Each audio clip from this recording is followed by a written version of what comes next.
لو عايزه تعرفي ازاي بعمل حواجبي باللون البني عشان جالي السؤال ده كتير في التعليقات، كملي الفيديو هوريكي الخطوات اللي انا بعملها بالظبط. يلا بينا نبتدي، وكمان هوريكم ازاي برسمها وبتطلع شكلها حلو قوي قوي، وبتطلع باللون البني الحلو وشعره شعره بطريقه سهله جدا.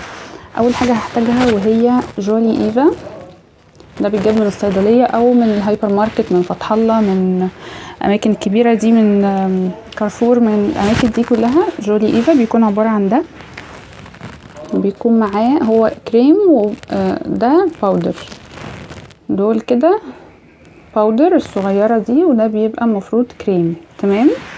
طيب انا عملت ايه؟ خلصوا من عندي. فانا كان عندي الحاجات اللي هي بتاعت الشعر، اللي هي اكسجين الشعر وبودره التفتيح، وفي الحاجات دي كلها كانت موجوده عندي، فعادي خالص ان انت تقدري تستعمليها على حواجبك. هوريكي ازاي دلوقتي بالخطوات وكده، وخلي بالكم علشان بس اللون ما يبقاش اوفر، يعني ده المهم. تابعوا معايا الفيديو. الهدف ان احنا نطلع درجه البني الحلوه، مش الهدف ان احنا نعمل درجه اصفر او اورنج، لان الحاجات دي لو نسيتيها هتطلع معاكي لونها بشع. بصوا، هو بيجي معاها اصلا دول، بيجي معاها دي وزي معلقه كده. هوريكم بستعملهم ازاي دلوقتي. بصوا، الاول هاخد شويه من الباودر دي فكره يعني كده، بس انتوا لو مش عايزين تستعملوا الاكسجين بتاع الشعر وكده، استعملوا بقى اللي هو جولي ايفا ده من الصيدليه. هاخد شويه من الباودر ومش هكتر. بصوا خدت قد ايه.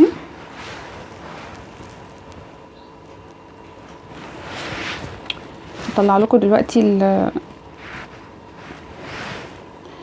البتاعه دي اللي حاطه عليها فوق عشان تشوفوا بالظبط وانا بدمج. وهاخد شويه من الاكسجين البلسم ده الكريمي او الكريم بتاع جولي ايفا. هاخد برضو شويه اكتر سنه من الباودر اللي انا خدته الاول. تمام اهو، اكتر سنه مش كتير قوي يعني.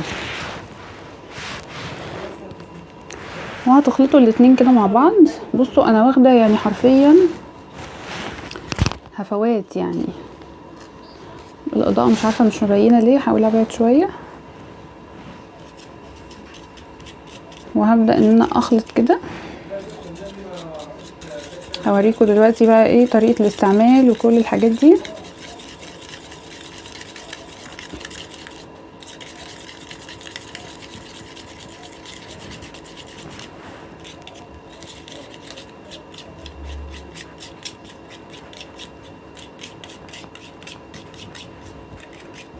قعدت قلبتهم شويه كده اهو، وبعدين هستعملهم.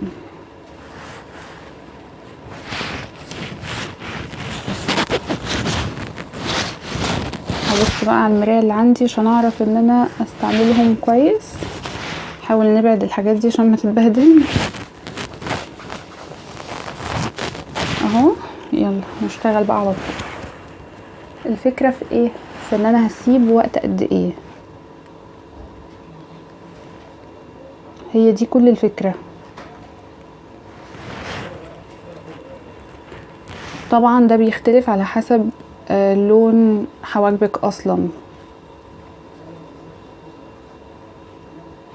فالموضوع عايز متابعه يا جماعه بشكل قوي جدا جدا، علشان لو سرحتي دقيقه واحده مش قادره اوصفلك بقى هيطلع شكله بشع.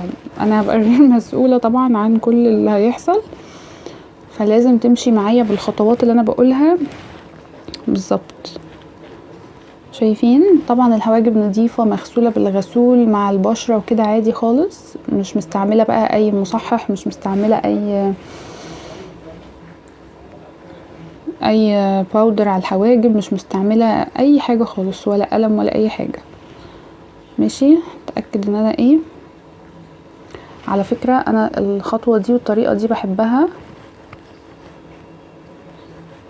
وبرشحها لكم لو انتوا مش حابين تعملوا حواجبكم بالشكل اللي هو ان انتوا تعملوها اصلا. يعني انا بصراحه ما بقتش بفضل خالص الموضوع ده، عشان من ناحيه الحرمانيه وكده، ومن ناحيه برضو كمان شكلها حلو وطالع موضه والكلام ده كله، فملوش لازمه يعني.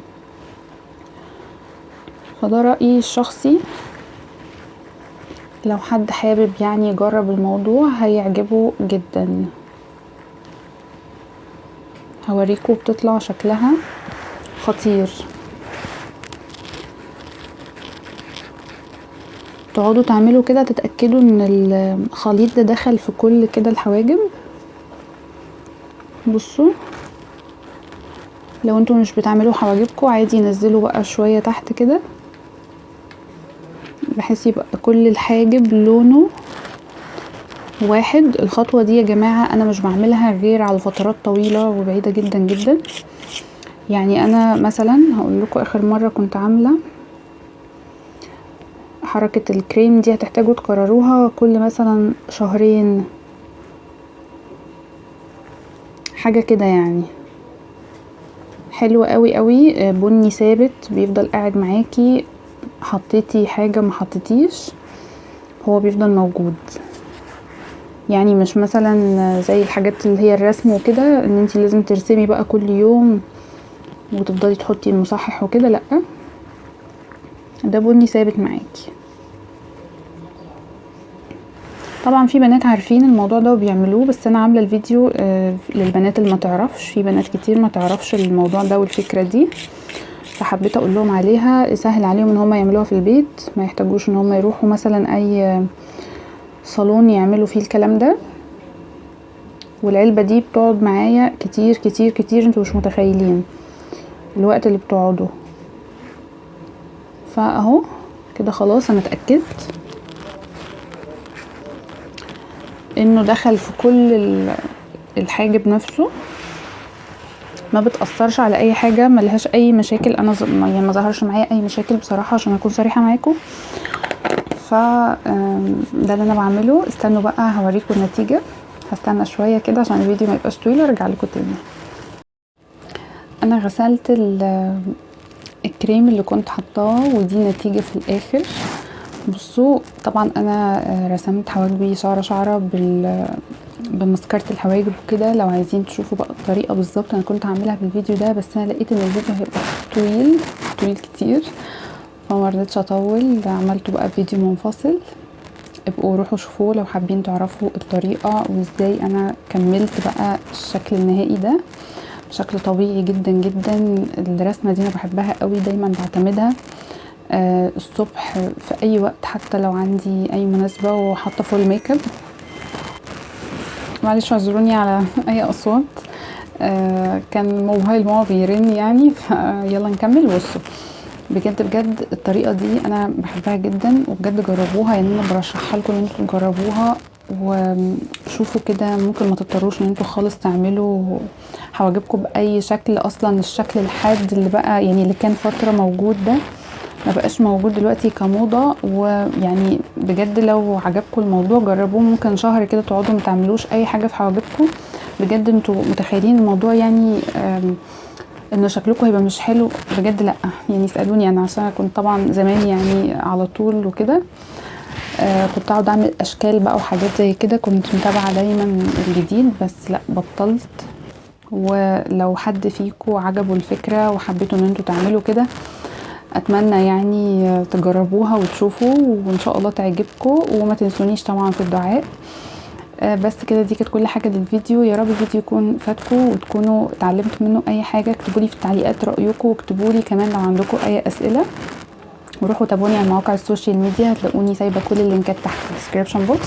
روحوا كمان شوفوا بقيه الفيديوهات اللي انا بعملها هنا على القناه، هتلاقوني سايبه لكم كل الفيديوهات دي في علامه الاي تحت في صندوق الوصف. وعلى الشاشه هيظهروا دلوقتي بلاي ليست مجمعه فيها كل الحاجات.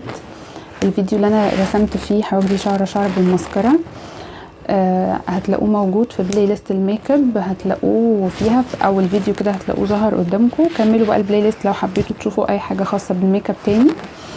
واستنوني فيديوهات جايه، وباي باي.